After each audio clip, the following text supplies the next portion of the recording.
نظمت كلية القانون والعلوم السياسية بجامعة ديالى بالتعاون مع القصر الثقافي ومديرية مكافحة المخدرات في المحافظة ندوة توعوية تحت عنوان السياسة الجنائية والوقائية في قانون المخدرات والحد من انتشارها. الندوة استهدفت زيادة الوعي بين الطلبة بمخاطر الإدمان وآثاره الصحية والنفسية والاجتماعية وأسباب انتشار الظاهرة وآليات معالجتها.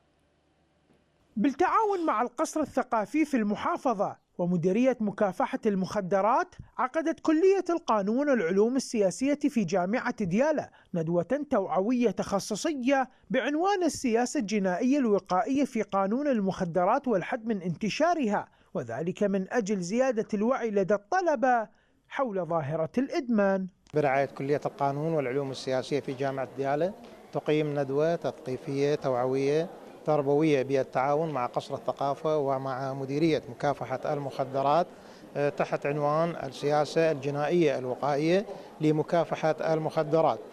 لا يخفى على الجميع بأن ظاهرة المخدرات هي من الظواهر المنتشرة والتي شاع انتشارها حديثا ومنذ الأزل باعتبارها من الجرائم المنظمة العابرة للحدود. المشرع العراقي أيضا اهتم بموضوع سياسته الجنائية الوقائية للحاد من ظاهرة المخدرات. في مديرية المخدرات والمنكرات العقلية في محافظة ديالى تبعت مكتب سيد وزير الداخلية المحترم حملة توعوية ضد خطر آفة المخدرات في أروقة الجامعات. لما له هذه الحملات الميدانية والحملات التوعوية داخل المدارس والجامعات والحرم الجامعي من تأثير إيجابي وتأثير سلبي على كافة متعاطي المخدرات.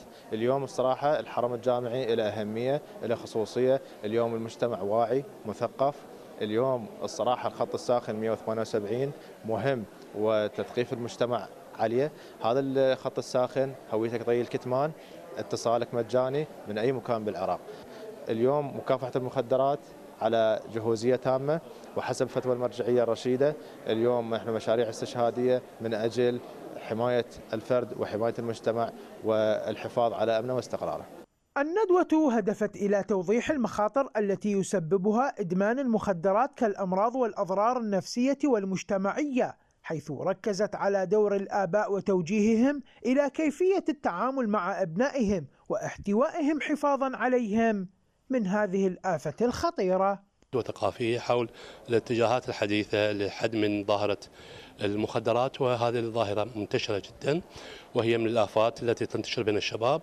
نسعى جاهدين لإقامة سلسلة من الفعاليات والندوات الخاصة بمكافحة هذا الوباء المنتشر، إضافة إلى مواضيع أخرى خاصة بالتبغ وما شاكل.